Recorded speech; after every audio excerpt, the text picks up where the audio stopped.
इस कहानी की शुरुआत में हमें एवेंजर्स एंड गेम का सीन दिखाया जाता है, जहाँ एंटमैन और टोनी टेसेरेट को हासिल करने के लिए समय में पीछे आए थे। उन्होंने चालाकी से टेसेरेट को हासिल कर लिया था, मगर हल्की की वजह से टेसेरेट नीचे गिर गया था, जिससे मौका पाकर टेसेरेट की मदद से लोकी मंगोलिया शहर के गोबी डेजर्ट में टेलीपोर्ट हो जाता है, जहाँ लोकी मंगोलिया के लोगों से बात करने की कोशिश करता है। तभी टीवी यानी टाइम वेरिएंट अथॉरिटी के मेंबर पोर्टल की मदद से वहां जाते हैं। हंटर B-15 लोकी से कहती है कि तुमने समय रेखा के साथ छेड़खानी की है, इस जुर्म में हम तुम्हें गिरफ्तार करने आए हैं। लोकी उनसे लड़ने की कोशिश करता है। हंटर B-15 उसे स्लो मोशन मुक्का मारकर क्रायोकाइनेटिक कॉलर पहनाकर गिरफ्तार कर लेती है। फिर वो टाइम को रीसेट करके वापस टीवी लौट आते हैं, जहाँ लोकी भागने की कोशिश करता है, लेकिन B-15 उसे ट्विस्टर गैजेट की मदद से वापस टेलीपोर्ट कर लेती है और वो टेसेरेट को रिसेप्शन पर केसी को दे देती है ताकि उसे सबूत के तौर पर नोट कर सके। फिर वो लोकी को स्कैनिंग रूम में डाल देती है, जहां एक रोबोट लोकी के एसगार्डियन कवच को जलाकर उसे टीवी जंप सूट में बदल देता है। फिर लोकी सेकंड स्टेप में पहुंचता है, जहां लोकी से उन सभी वर्ड पर साइन करवाए जाते हैं जो उसने अभी तक बोले थे। अब वो थर्ड स्टेप में पहुंचता है, जहां उसकी टाइम सेल्फी ली जाती है ताकि पता चल सके कि वह इंसान है या रोबोट। फिर वो फोर्थ स्टेप में पहुंचता है, जहां लोकी को टिकट लेने के लिए कहा जाता है, मगर लोकी टिकट नहीं लेना चाहता था, लेकिन गार्ड के बार बार कहने पर वो टिकट लेकर आगे बढ़ता है। जहां मिस मिनट टीवी के बारे में बताती है कि बहुत सालों पहले सारे ब्रह्मांडों में जंग छिड़ी थी, अनगिनत रेखाओं में भिड़ंत थी, जिससे सिर्फ बर्बादी हो रही थी। इन सभी को संभालने के लिए समय रक्षक आए, जिन्होंने अलग अलग ब्रह्मांडों के समय को एक रेखा में बांध दिया, जिसे कहते हैं शाश्वत समय रेखा।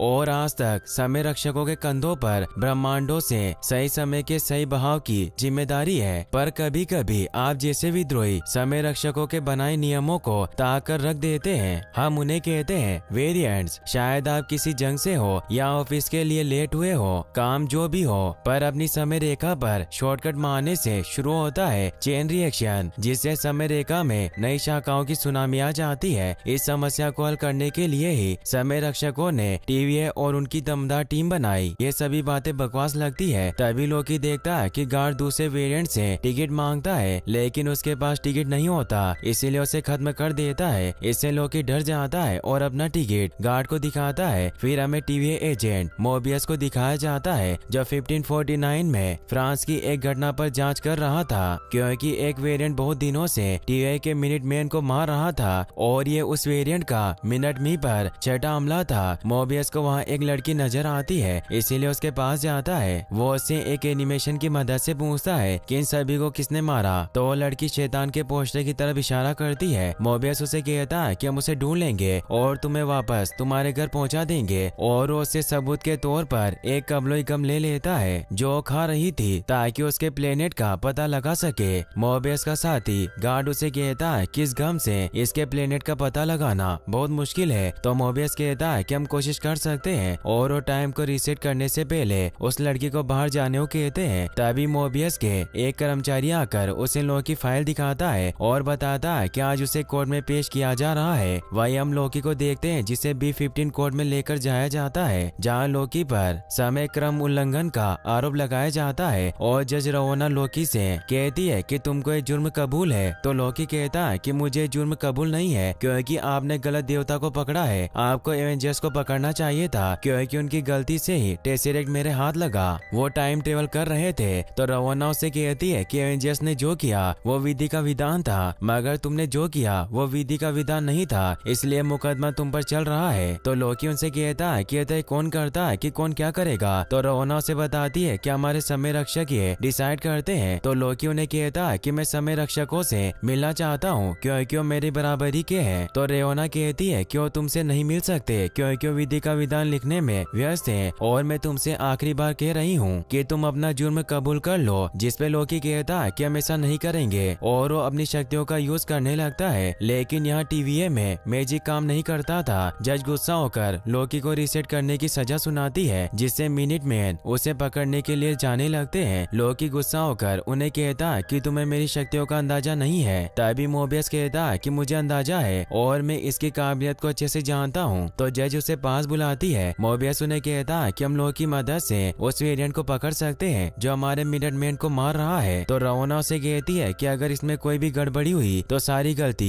तुम्हारी होगी। मोबियस उसकी बात मान लेता है। अब वो लोकी को लेकर अपने ऑफिस में जाने लगता है। लोकी वहाँ टीवीएस सिटी को देखता है जो काफी बड़ी और हाईटेक थी। फिर मोबियस लिफ्ट से उसे नीचे लेकर जाने लगता है। मोबियस उसे अपना परिचय देता है, लेकिन लोकी उससे हाथ नहीं मिलाता और कहता है कि क्या तुम मेरा एनकाउंटर करने वाले हो। मोबियस बताता है कि मैं बस तुम्हें बातचीत के लिए लेकर जा रहा हूँ। लोकी उससे पूछता है कि तुम यहाँ कब से हो। मोबियस बताता है कि यहाँ टीवीए में समय अलग हिसाब से चलता है। तो लोकी उन्हें कहता है कि तुम टीवीए के वफादार एजेंट हो और तुम्हें समय रक्षकों ने बनाया है शाश्वत समय रेखा की रक्षा के लिए। तो मोबियस कहता है कि हाँ बिल्कुल ऐसा ही है, मगर लोकी को विश्वास नहीं होता। फिर मोबियस उससे बातचीत के लिए टाइम थिएटर में लेकर जाता है और उसकी गलती से क्रिएट की हुई टाइमलाइन के बारे में बताने लगता है कि कैसे टेसरेट चुराने की वजह से लोकी ने समय के साथ छेड़छाड़ कर दिया है। मोबियस लोकी को उसकी पूरी जिंदगी एक प्रोजेक्टर पर दिखाता है कि अब तक उसके साथ क्या क्या हुआ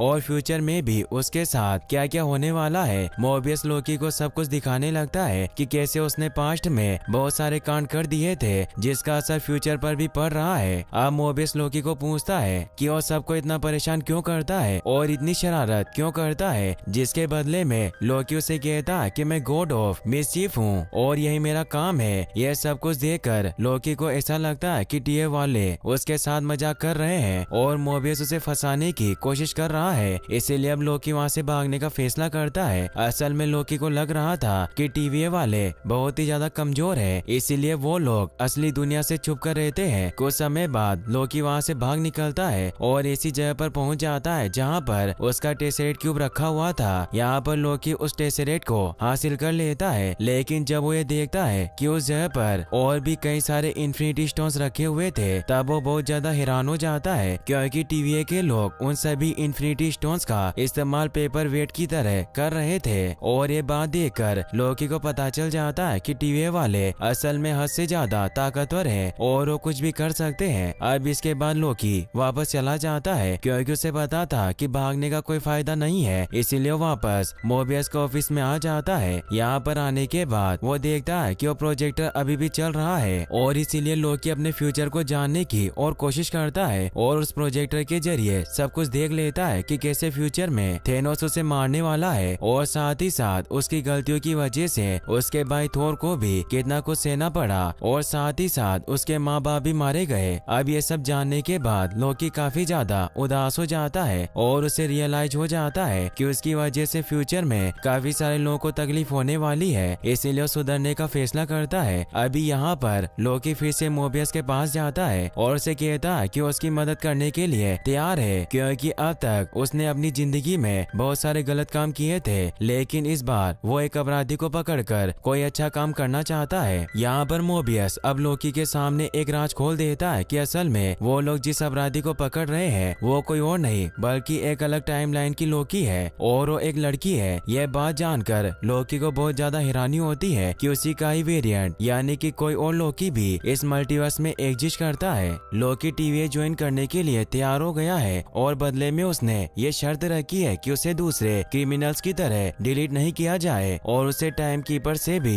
मिलने दिया जाए। तभी यहाँ पर सीन शिफ्ट होकर हम वो दूसरा लोकी देखते हैं जो कि बार बार टाइम के साथ छेड़छाड़ कर रहा था और साथ ही साथ टीवीए वालों की टाइम रीसेट मशीन भी चुरा रहा था, जिसकी मदद से टीवीए वाले कोई भी टाइमलाइन नॉर्मल कर सकते थे। लेकिन इस बार उस लड़की ने एक टीवीए वाले ऑफिसर को ही किडनैप कर लिया था, इसीलिए मोबियस अपने वाले लोकी को उस जगह पर ले जाता है जहाँ पर यह हादसा हुआ था। यहाँ पर लोकी मोबियस से कहता है कि मैटर काफी ज्यादा सीरियस है, इसीलिए उसे जल्दी ही टाइम कीपर से मिलना होगा। अब इसके बाद मोबियस और बाकी टीवीए वाले समझ जाते हैं कि यह सब लोकी की चाल है टाइम कीपर तक पहुँचने की, और उन्हें ये भी लगता है कि एक बार टाइम कीपर के पास पहुँचने के बाद लोकी उनकी मदद से पूरे टीवीए को हत्या लेगा और सब टाइमलाइंस पर कब्जा कर लेगा। इसीलिए अब उसका भरोसा लोकी पर से उठ जाता है और वो सब लोग लोकी को वापस जेल में ले जाने लगते हैं। लेकिन मोबियस को अभी भी उस पर भरोसा था, इसीलिए मोबियस टीवीए की जज से बात करके लोकी को वापस छुड़वा लेता है, ये कहकर कि लोकी इस बार कोई गड़बड़ी नहीं करेगा। फिर मोबियस लोकी को भी धमकाता है कि अगर इस बार लोकी ने कुछ भी गड़बड़ी की तो फिर वो उसे हमेशा हमेशा के लिए डिलीट कर देगा, जिसके बाद बाद वो फिर कभी भी वापस नहीं आ पाएगा। ये सुनकर लोकी थोड़ा डर जाता है और सच में सीरियस होकर काम करने की सोचता है। दोस्तों, असल में TVA वालों के पास एक ऐसा डिवाइस है जिसकी वजह से वो समय के साथ छेड़छाड़ करने वाले सभी मुजरिमों को मल्टीवर्स से डिलीट कर सकते हैं। यानी कि वो शख्स मेन टाइमलाइन से गायब होकर एक अल्टरनेटिव वर्स में पहुंच जाएगा जहां से वो कभी नहीं लौट सकता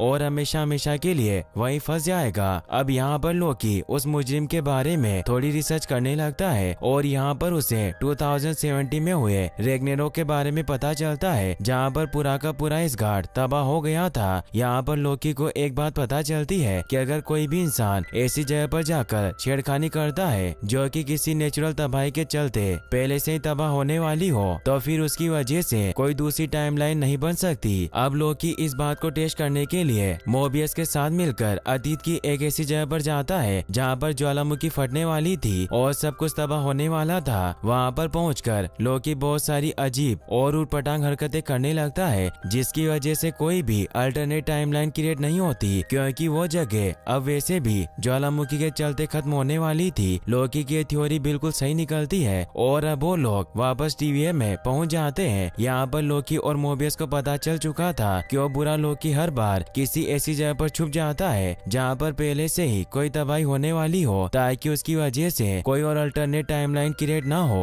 और TVA वाले उसे ढूंढ ना सके। यहाँ पर अब उन दोनों को सिर्फ उस बुरे वाले लोकी को ढूंढना था और उन्हें पता लगाना था कि वो एक्चुअली कौन सी जगह पर छुपा हुआ है। लेकिन तभी मोबियस को एक बात याद आ जाती है कि साल 1549 में जब उस बुरे लोकी ने फ्रांस के एक जगह पर हमला किया था, तब उसने वहाँ के एक बच्चे को कोई च्युइंगम भी दी थी जो कि उस टाइमलाइन की थी नहीं। यहाँ पर अब मोबियस उस च्युइंगम को निकालकर लोकी को दिखाता है और कहता है कि ये च्युइंगम तो साल 2047 से साल 2051 के बीच बिका करती थी, इसीलिए अब उन्हें इसी समय के बीच में उस बुरे वाले लोकी को ढूंढना है, क्योंकि हो ना हो वो इसी टाइमलाइन के बीच कहीं छुपा हुआ है जहाँ पर पहले से ही कोई तबाही होने वाली हो। अब यहाँ पर थोड़ा और रिसर्च करने पर लोकी को पता चलता है कि सन 2050 में एक बहुत बड़ा तूफान आया था जिसकी वजह से बहुत ज्यादा तबाही हो गई थी और अब हो ना हो वो बुरा वाला लोकी इसी जगह पर कहीं छुपा होगा। इसीलिए मोबियस लोकी के साथ मिलकर अपनी पूरी फौज तैयार करता है और उस समय में पहुंच जाता है। अब यहाँ पर 2050 में जब वो तूफान आया था तब सभी लोग एक मॉल में छुपे हुए थे, इसीलिए TVA और लोकी उसी मॉल में चले जाते हैं ताकि उस बुरे वाले लोकी को पकड़ सके। लेकिन कमाल की बात तो ये थी कि वो बुरा वाला लोकी कहीं छुपकर इन सब के ऊपर नजर रख रहा था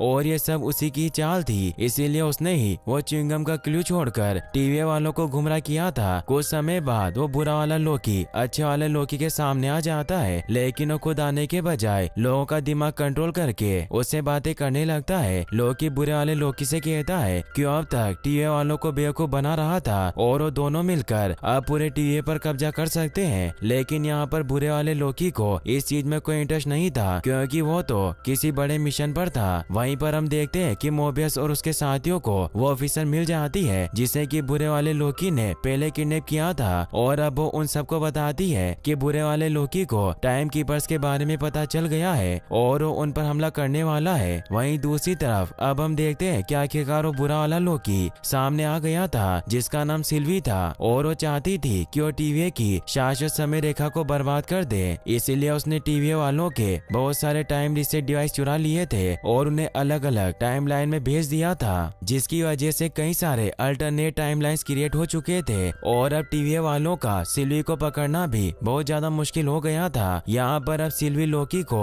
अपनी ये सारी प्लानिंग बताकर वहाँ से पोर्टल के जरिए चली जाती है, लेकिन वो पोर्टल बिल्कुल बंद नहीं करती क्योंकि वो चाहती थी कि लोकी भी उसी के पीछे चला जाए। कुछ देर बाद लोकी भी उस पोर्टल के जरिए सिल्वी के पीछे चला जाता है और ये सब मोबियस देख लेता है और उसे लगता है कि लोकी ने उसे धोखा दिया है। फिर हम देखते हैं कि सिल्वी के टाइम रिसेट मशीन अलग अलग टाइमलाइंस में भेजने की वजह से बहुत सारी टाइमलाइन क्रिएट होने लग गई थी, जिसकी वजह से TVA के सभी ऑफिसर उस टाइमलाइन को ठीक करने में लगे हुए हैं और अब TVA में कोई नहीं बचा। असल में लेडी लोकी का यही प्लान था कि सभी एजेंट को काम पर लगा देना ताकि वो खुद अकेले TVA में घुसकर टाइम कीपर्स तक पहुंच सके और उन्हें मार सके। अब जैसे वो TVA में पहुंचती है तब हम देखते हैं कि काफी सारे TVA के एजेंट्स अलग अलग टाइमलाइन में चले जा चुके हैं ताकि वहाँ की गड़बड़ी वाले टाइमलाइन को ठीक कर सके। सिल्वी देखती है कि अभी भी कुछ एजेंट्स टीवीए में मौजूद है जो कि उसका रास्ता रोक लेते हैं। यहाँ पर सिल्वी उन सबको एक एक करके मार रही थी, लेकिन तभी वहाँ पर लोकी आ जाता है और उसे रोक लेता है। अब यहाँ पर उन दोनों के बीच भी हाथापाई होना शुरू हो जाती है, लेकिन वहाँ पर टीवीए की एक जज अपने कुछ एजेंट्स के साथ आती है ताकि वो उन दोनों को रोक सके और बुरे वाले लोकी यानी सिल्वी को पकड़ सके। लेकिन तभी अच्छे वाला लोकी सिल्वी से वो डिवाइस लेकर किसी दूसरी जगह का पोर्टल खोल देता है और वो दोनों वहाँ से बचकर भाग निकलते हैं। यहाँ पर हमें पता चलता है कि सिल्वी के पास टीवीए की एक मशीन थी जिसे टाइम पेड कहा जाता है, जिसकी मदद से वो हर अलग अलग टाइमलाइंस में ट्रेवल कर रही थी और उसने अपने टाइम पेड में ऐसी बहुत सारी लोकेशन सेव करके रखे थे जहाँ पर तबाही आने वाली है ताकि वो टीवीए के एजेंट से बच सके। जब टीवीए के एजेंट इन दोनों को मारने के लिए आए तब लोकी ने उस टाइम पेड की मदद से एक अलग टाइमलाइन का पोर्टल खोल दिया और वो लोग सीधे ईयर 2077 में लेमंटिस नाम के एक चांद पर पहुंच गए। यहाँ पर पहुंचते ही उन दोनों के बीच टाइम पेड के लिए लड़ाई शुरू हो जाती है, लेकिन वो टाइम पेड सिल्वी को मिल जाता है। अब वो देखती है कि उस टाइम पेड की बैटरी लो हो चुकी थी और वो किसी भी वक्त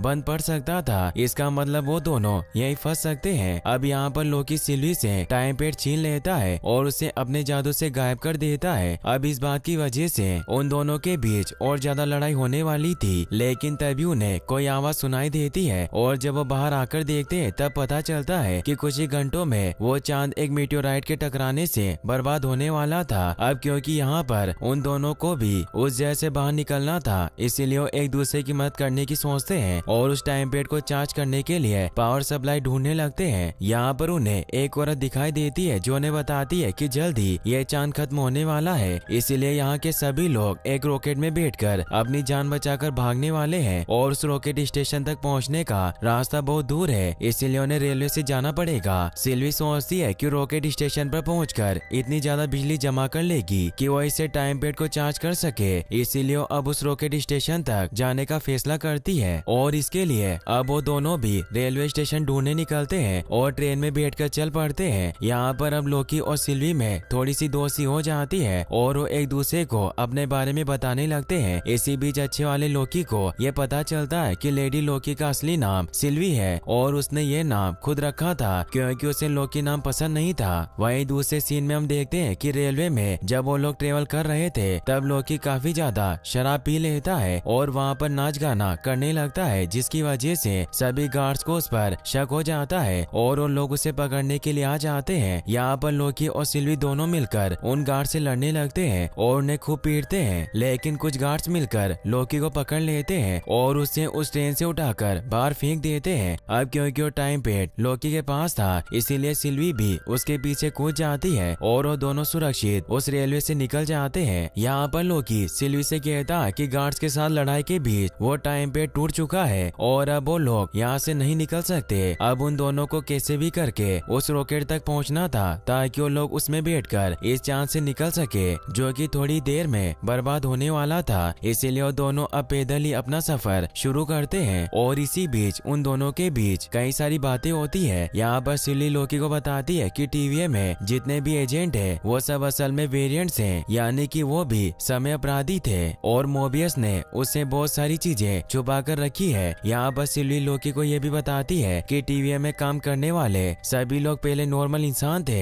जिन्होंने समय के साथ छेड़खानी की थी और बाद में उन्हें टीवीए में लाया गया और उनकी याददाश्त मिटाकर उन्हें टीवीए का एजेंट बना दिया गया। सिल्वी सब सच जानती थी, इसीलिए वो टीवीए को बर्बाद करना चाहती थी ताकि सभी लोग आजाद हो सके, इसीलिए वो इतने समय से टीवीए के पीछे पड़ी हुई थी। वो दोनों ऐसे ही बातें करते करते आखिरकार उस रॉकेट स्टेशन तक पहुंच जाते हैं जहां पर कुछ ही समय में वो रॉकेट टेक ऑफ करने वाला था, लेकिन तभी वहां पर एक छोटे मीटियोराइट के टकराने से वो रॉकेट स्टेशन भी पूरी तरह से बर्बाद हो जाता है और अब उन दोनों की आखिरी उम्मीद भी यहीं पर टूट जाती है। उन दोनों को पता था कि कुछ ही समय में ये मून भी पूरी तरह से डिस्ट्रॉय होने वाला है और वो दोनों अब पूरी तरह से इस जगह पर फंस चुके थे और शायद उनका अंत भी यही होने वाला था। इसलिए वो दोनों अब आखिरी बार एक दूसरे से अपने दिल की बातें करने लगते हैं और यहाँ पर सिल्वी लोकी को बताती है कि जब वो बहुत छोटी थी तब वो भी एसगार्ड पर रहा करती थी और एक दिन अचानक टीवीए के कुछ लोगों ने आकर उसे गिरफ्तार कर लिया और उस वक्त रोना, जो कि टीवीए की अब जज है, वो सिर्फ एक एजेंट हुआ करती थी और उसी ने ही सिल्वी को गिरफ्तार किया था। यहाँ पर वो लोकी को बताती है कि जिस वक्त उसे टीवीए की अदालत में पेश किया गया था तब वो रओना का हाथ छुड़ाकर वहाँ से भाग गई थी और साथ ही साथ उसका टाइम पेड भी लेकर भागी थी और अब उसकी पूरी जिंदगी टीवीए वालों से बचने में ऐसे ही चली गई। इसीलिए उसने कसम खाई थी कि वो टीवीए वालों को बर्बाद करके रहेगी। यहाँ पर ऐसे ही वो दोनों एक दूसरे को अपने दिल की बातें बता रहे थे, लेकिन इसी बीच अब उन दोनों को एक दूसरे से प्यार भी हो गया था। जब सिल्वी अपनी प्यार भरी भावनाओं से लोकी का हाथ पकड़ लेती है तभी अचानक वहाँ पर एक अलग टाइमलाइन क्रिएट हो जाती है, क्योंकि लोकी और सिल्वी एक ही मल्टीवर्स में मौजूद अलग अलग टाइमलाइन के शख्स हैं और उन दोनों के मिलन से अब मेन टाइमलाइन में एक नई ब्रांच क्रिएट हो गई है जो कि बड़ी तेजी से बढ़ रही थी। और अभी इस टाइमलाइन की वजह से ही टीवीए वालों को लोकी और सिल्वी का पता चल जाता है और वो लोग एक टाइम पोर्टल के जरिए वहाँ पर आ जाते हैं और उन दोनों को पकड़कर टीवीए में ले आते हैं। उन दोनों को यहाँ पर अलग अलग कमरे में रखा जाता है और उनसे पूछताछ की जाती है। अब लोकी मोबियस को बताता है कि टीवीए वाले उससे झूठ बोल रहे हैं और इन सब के पीछे उन्हीं का हाथ है। यह सुनकर मोबियस का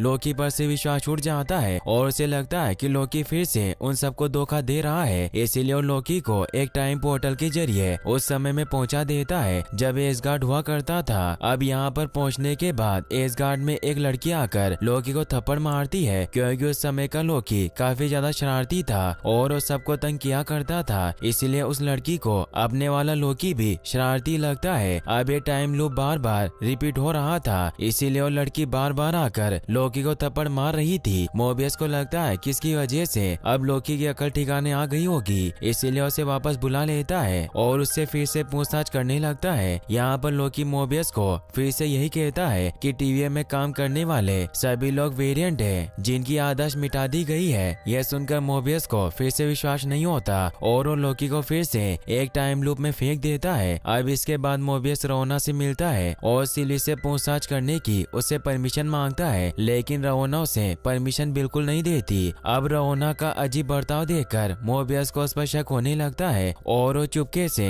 रओना का टाइम पेड लेकर वहाँ से चला जाता है। यहाँ पर रओना के टाइम पेड में जब मोबियस C20 नाम के उस एजेंट के बारे में इंफॉर्मेशन निकालता है जिसे सिल्वी ने पहले किडनैप किया था, तब उसे पता चलता है कि एजेंट C20 पहले एक आम इंसान हुआ करती थी जिसकी आदर्श टीवीए में लाकर मिटा दी गई और अब सिल्वी के जादू की वजह से C20 को पता चल चुका था कि वो टीवीए की एजेंट नहीं बल्कि एक आम इंसान थी। इसीलिए एजेंट रोना ने C20 को मार दिया था। इतना बड़ा सच जानने के बाद अब मोबियस को लोकी की बातों पर विश्वास होने लगता है। वहीं दूसरी तरफ हम देखते हैं कि एजेंट B15 को अपने अतीत के बारे में कुछ याद आने लगता है, क्योंकि सिल्वी ने उसके दिमाग पर भी जादू किया था। इसीलिए एजेंट B15 सिल्वी से मिलने जाती है और उसे वहाँ से बाहर निकालती है। यहाँ पर सिल्वी अपने जादू की मदद से फिर से B15 एजेंट के दिमाग में जाकर उसे अपने अतीत के बारे में सब कुछ दिखाती है कि कैसे वो भी एक आम इंसान थी जिसे टीवीए वालों ने ब्रेन वॉश कर दिया था। अब इसके बाद एजेंट B15 भी टीवीए के खिलाफ हो जाती है और सिल्वी के साथ मिलकर उन्हें बर्बाद करने का फैसला करती है। वहीं दूसरी तरफ हम ये भी देखते हैं कि मोबियस को भी लोकी की बातों पर भरोसा हो चुका था, इसीलिए वो फिर से उस टाइमलाइन में जाकर लोकी को वापस लाता है और उसे यकीन दिलाता है कि अब मोबियस भी उसी की साइड है और वो भी टीवीए वालों के खिलाफ है। जब वो लोग वापस टीवीए में आ जाते हैं तब उनके सामने रओना कुछ टीवीए एजेंट के साथ खड़ी होती है जिसे पता चल चुका था कि मोबियस ने उसका टाइम पेड चुरा लिया है और अब वो भी सच जान चुका था। इसीलिए रओना मोबियस को डिलीट कर देती है। अब यहाँ पर रओना लोकी और सिल्वी को पकड़कर अपने साथ ले जाती है ताकि वो उन दोनों को टाइम कीपर्स के रूम में ले जाकर खुद टाइम कीपर्स के जरिए उन्हें सजा सुनवा सके। यहाँ पर टाइम कीपर्स के रूम में पहुँचते ही लोकी और सिल्वी को पता चलता है कि उन तीनों टाइम कीपर्स ने लोकी और सिल्वी को डिलीट करने की सजा सुनाई है, लेकिन तभी वहाँ पर एजेंट B15 आकर लोकी और सिल्वी के गले में लगा हुआ टाइम कॉलर ऑफ कर देती है और साथ ही साथ उन्हें हथियार भी देती है, जिसकी वजह से वो दोनों मिलकर वहाँ पर मौजूद सारे टीवीए के एजेंट को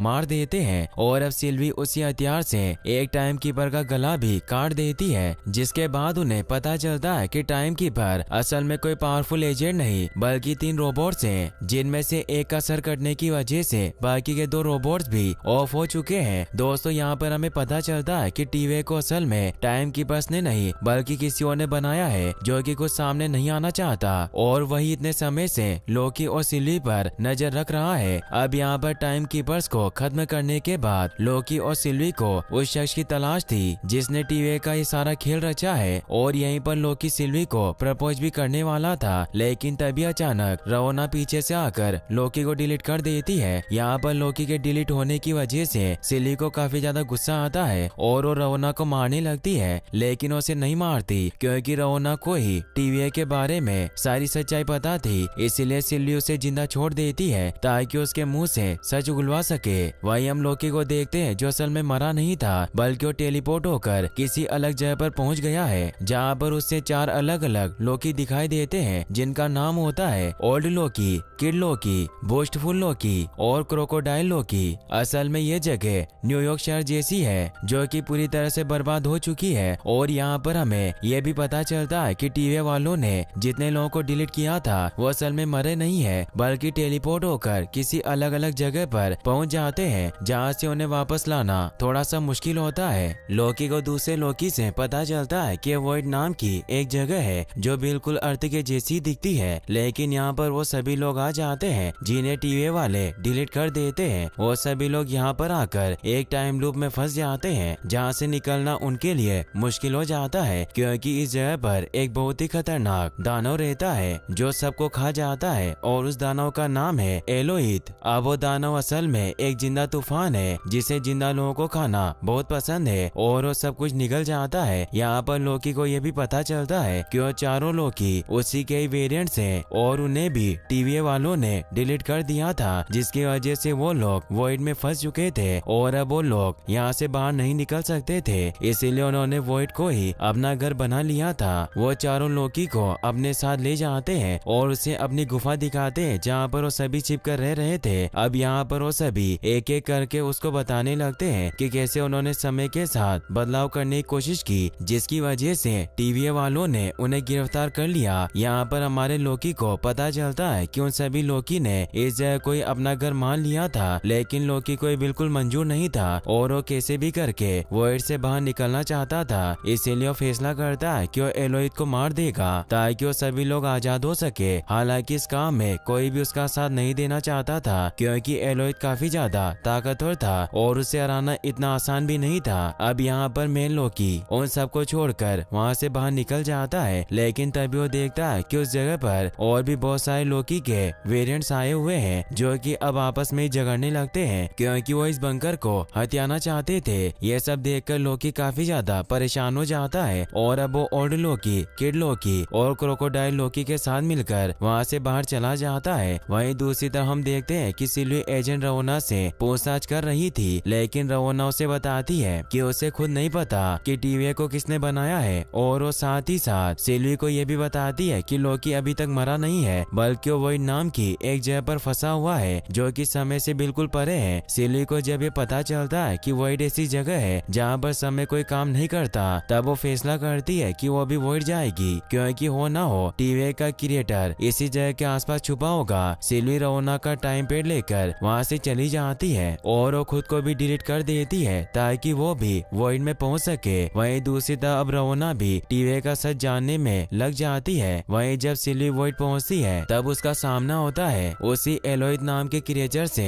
जो उस पर हमला कर देता है। यहाँ पर सिल्वी उससे अपनी जान बचाकर भाग रही होती है, लेकिन इसी बीच वो एलोहित को छूकर उसके दिमाग में झांक लेती है और देखती है कि अनंत ब्रह्मांड में एक बहुत बड़ा महल है जिसके पहले माले पर कोई शक्तिशाली चीज छुपी हुई है और वो क्रिएचर उसी बड़े से महल की रक्षा कर रहा है। अब इसी बीच वहाँ पर मोबियस भी अपनी कार लेकर आ जाता है और सिल्वी को बचाकर वहाँ से ले जाता है। दूसरी तरफ हम देखते हैं कि लोकी एलोहित को मारने की तैयारी में लगा है, लेकिन एलोहित की ताकत के आगे सब कुछ फीका पड़ जाता है। अब इसी बीच आखिरकार मोबियस और सिल्वी दोनों भी लोकी से मिल जाते हैं और यहाँ पर सिल्वी लोकी को सब कुछ बताती है जो कि उसने एलोहित के दिमाग में देखा था। लोकी अपने बाकी के लोकी वेरिएंट्स को वापस उस गुफा में भेज देता है जहाँ पर वो रह रहे थे और साथ ही साथ मोबियस को भी वापस उस टाइम पेड की मदद से टीवीए में भेज देता है जो सिल्वी लेकर आई थी ताकि मोबियस वापस जाकर टीवीए में सबको सच बता सके और टीवीए को बर्बाद कर सके। अब हम देखते हैं कि सिल्वी और लोकी दोनों मिलकर एलोहित से लड़ने लगते हैं। यहाँ पर लोकी उससे लड़ने की कोशिश करता है है और सिल्वी अपने जादू की मदद से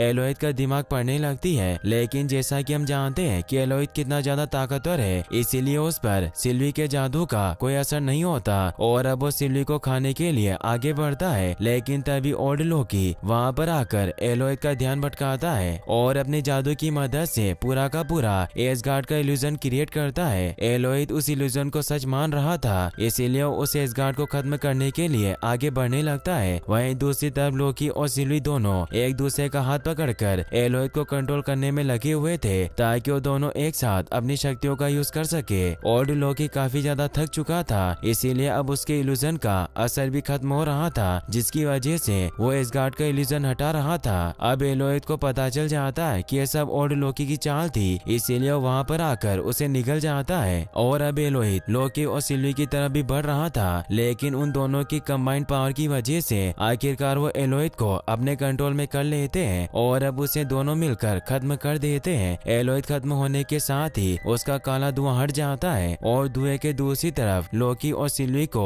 वही महल दिखाई देता है जिसकी रक्षा एलोइड कर रहा था। दोस्तों, अब लोकी और सिल्वी भी उस महल की तरफ बढ़ने लगते हैं ताकि उन्हें पता चल सके कि आखिरकार टीवी को किसने बनाया है। लोकी और सिल्वी उस महल के अंदर पहुंच चुके थे। अंदर का नजारा देखकर लग रहा था कि वहाँ पर कोई नहीं रहता सिवाय एक शख्स के जिसने टीवी की ये सारी साजिश रची हुई थी। वही महल के अंदर सबसे पहले लोकी और सिल्वी देखते हैं कि मिस मिनट्स, जो कि टीवी की एक आर्टिफिशियल इंटेलिजेंस थी और मिस मिनट्स का काम था कि टीवी के असली मालिकों की बातें लोगों तक पहुंचाना। मिस मिनट लोकी और सिल्वी को बताती है कि टीवी का असली क्रिएटर रिमेंस है, जो कि सब जानता है और बहुत ही ज्यादा ताकतवर है। अब ये सारी बातें करने के बाद मिस मिनट्स वहाँ से चली जाती है और लोकी और सिल्वी महल के अंदर जाने के लिए और आगे बढ़ने लगते हैं। थोड़ी देर में पूरे रात से पर्दा उड़ जाता है और उन दोनों के सामने एक अनजान आदमी आ जाता है जिसका नाम था रिमेंस। ये वही शख्स है जिसने अब तक ये सब कुछ खेल खेला था और देखने में ये काफी ज्यादा सीधा लग रहा था, लेकिन असल में ये काफी ज्यादा पावरफुल कैरेक्टर है जो कि किंग द कॉन्करर नाम के मार्वल विलन का ही एक वेरिएंट है। अब यहाँ पर सिल्वी ही हु रिमेंस यानी किंग पर हमला करने लगती है, लेकिन ऐसा बिल्कुल नहीं कर पाती क्योंकि वो हर बार सिल्वी को चकमा दे रहा था। तभी यहाँ पर ही हु रिमेंस लोकी और सिल्वी को अपने साथ अपने ऑफिस में लेकर जाता है, जहाँ पर वो उन दोनों को बताता है कि दोनों उसी की बदौलत इस जगह पर पहुँच पाए हैं और अब तक पूरे MCU में जो कुछ भी हो रहा था वो सब उसी की बदौलत हो रहा था, यानी कि थेनोस का आना और टोनी स्टार्क का मरना भी। अब यहाँ पर लोकी ही हु रिमेंस से पूछता है कि अगर वो सच में इतना ज्यादा पावरफुल है तो उसने उन दोनों को पहले क्यों नहीं मारा और अपने तक पहुँचने क्यों दिया। तब ही हु रिमेंस उन दोनों को अपने बारे में बताने लगता है कि फ्यूचर में तकरीबन 31वीं सदी में वो एक साइंटिस्ट है जिसने मल्टीवर्स और टाइमलाइंस का पता लगा लिया था और ये बात दूसरे यूनिवर्स के किंग को भी पता चल चुकी थी। इसीलिए उन लोगों ने एक यूनिवर्स से दूसरे यूनिवर्स तक ट्रेवल करने का रास्ता ढूंढ लिया और फिर कई अलग अलग यूनिवर्स के किंग्स एक दूसरे से मिले और उन्होंने अपनी टेक्नोलॉजी आपस में शेयर की और ऐसे ही करके उन्होंने बहुत ज्यादा तरक्की कर ली। लेकिन बाद में किंग की कुछ वेरिएंट्स में लालच आ गया और उन्होंने एक दूसरे पर हमला शुरू कर दिया ताकि उन लोग एक दूसरे के किंगडम को हथिया सके, जिसकी वजह से बहुत बड़ी वार शुरू हो गई। और इसी बीच ही हु रिमेंस, जो कि खुद किंग द कॉन्करर का ही एक वेरिएंट था, उसने एक बहुत ही खतरनाक जीव बनाया जिसका नाम एलोइड था और उसकी मदद से ही हु रिमेंस ने अपने सभी वेरिएंट्स को कैद कर लिया और उनकी बनाई हुई सभी अल्टरनेट टाइमलाइंस को भी डिलीट कर दिया और सिर्फ अपनी बनाई हुई एक ही टाइमलाइन रहने दी। और अब पूरे मल्टीवर्स में उसी एक टाइमलाइन को ठीक तरीके से मेंटेन करने के लिए TVA नाम की एक ऑर्गेनाइजेशन भी बनाई जो कि दूसरे अल्टरनेट टाइमलाइंस को क्रिएट होने से रोक रही थी। अब यहाँ पर ही हु रिमेंस को लग रहा था कि वो एक मल्टीवर्स के वॉर को शुरू होने से रोक रहा है, लेकिन सिल्वी को लग रहा था कि वो सबकी आजादी छीन रहा है। तभी ही हु रिमेंस उन दोनों को बताता है कि उतना भी ज्यादा बुरा नहीं है जितने कि उसके बाकी के वेरिएंट्स हैं और अब वो इस काम से बहुत ज्यादा थक गया था और रिटायर्ड होना चाहता था, लेकिन टाइमलाइंस को इस तरह से खुला अभी नहीं छोड़ा जा सकता। इसीलिए वो ऐसे लोगों की तलाश में था जो कि उसके रिटायर होने के बाद मल्टीवर्स और टाइमलाइन का ख्याल रख सके और काफी ज्यादा रिसर्च के बाद उसने आखिरकार लोकी और सिल्वी को ढूंढ निकाला जो कि उसकी जगह ले सकते थे। इसीलिए उसने जानबूझकर ऐसे इवेंट्स क्रिएट किए जो कि सीधे लोकी और सिल्वी को उसके महल तक पहुंचा सके। यहाँ पर किंग ने एक स्क्रिप्ट में सब कुछ लिख रखा रखा था कि कैसे लोकी और सिल्वी उस तक पहुंचेंगे और यहाँ तक कि उससे क्या क्या बातें करेंगे, यह सब कुछ किंग ने लिख रखा था। अब यहाँ पर लोकी और सिल्वी के बारे में किंग ने लिखी हुई स्क्रिप्ट यहीं पर खत्म हो जाती है और उसके बाद अब लोकी और सिल्वी दोनों अपनी मर्जी के मालिक हो जाते हैं, क्योंकि किंग ने उन्हें आजाद कर दिया था ताकि वो लोग उसकी जगह लेकर खुद नया टीवी क्रिएट कर सके। वहीं दूसरी तरफ हम एजेंट रोना को देखते हैं, जो कि अभी टीवी में रिसर्च कर रही थी कि आखिरकार टीवी को किसने क्रिएट किया है, और वो अपनी मदद करने के लिए मिस मिनट को भी बुला लेती है। हालांकि मिस मिनट ऑफिसर रोना को कुछ नहीं बताती, क्योंकि ह्यू रेमिस ने उसे ऐसा करने से मना किया था। वहीं दूसरी तरफ मोबियस टीवी में पहुंच जाता है और वो मिस रोना को समझाने लगता है, लेकिन रोना अभी भी नहीं बदली थी और उसे लग रहा था कि जिसने भी टीवी को बनाया है उसने कुछ सोच समझकर ही यह सब किया होगा और इसीलिए टीवी अभी खत्म नहीं होना चाहिए। अब इसके बाद रोना एक टाइम पोर्टल खोलकर वहां से चली जाती है, क्योंकि उसे पता चल चुका था कि मोबियस ने टीवी में मौजूद सभी एजेंट्स को सच्चाई बता दी है कि वो सभी लोग एक वेरिएंट हैं जिन्हें किसी ने ब्रेन वॉश कर दिया है। अब सीन शिफ्ट होकर हमें फिर से ह्यू रेमिस दिखाया जाता है, जो कि अपनी पूरी सच्चाई लोकी और सिल्वी को बता चुका था, लेकिन यहाँ पर सिल्वी को उसकी बातों पर बिल्कुल यकीन नहीं होता, इसलिए ह्यू रेमिस को जान से मारने लगती है। लेकिन तभी लोकी बीच में आकर उसे रोक लेता है, क्योंकि उसे ह्यू रेमिस की बातों पर थोड़ा थोड़ा विश्वास हो रहा था। यहाँ पर लोकी सिल्वी को समझाने की कोशिश करता है कि अगर ह्यू रेमिस जो कुछ भी बोल रहा है वो सच है, तो फिर उसके मारने के बाद उसके बाकी के वेरिएंट्स भी आजाद हो जाएंगे, जो कि पूरे मल्टीवर्स के लिए खतरा साबित होंगे। लेकिन सिल्वी बदले की आग में अंधी हो चुकी थी, क्योंकि टीवी वालों की वजह से ही उसका पूरा बचपन खराब हो गया था, इसीलिए ह्यू रेमिस को मारना चाहती थी, मगर लोकी उसे रोक रहा था। इसीलिए बड़ी चालाकी से एक टाइम पेड की मदद से टीवी का पोर्टल खोल देती है और लोकी को उसमें भेज देती है। अब इसके बाद वो ह्यू रेमिस तक पहुंचकर उसके पेट में खंजर घुसा देती है और वहीं पर उसकी जान ले लेती है। ह्यू रेमिस के मरने के बाद यूनिवर्स के एक टाइमलाइन में कई सारे अलग अलग टाइमलाइंस बनना शुरू हो जाते हैं और पूरे मल्टीवर्स का बैलेंस खराब होने लगता है। यहाँ पर चीजें बहुत ही ज्यादा डरावनी नजर आ रही थी, क्योंकि एक सिंगल टाइमलाइन के कई सारे अलग अलग ब्रांचेस बन रहे थे और पूरा मल्टीवर्स खतरे में आ चुका था। वहीं दूसरी तरफ हम देखते हैं कि सिल्वी ने लोकी को धोखे से टीवी में भेज दिया है, जो कि अब सीधे मोबियस के पास आ जाता है और उसे भी किंग द कॉन्करर के बारे में बताने लगता है कि कैसे उसी का एक वेरिएंट जिसका नाम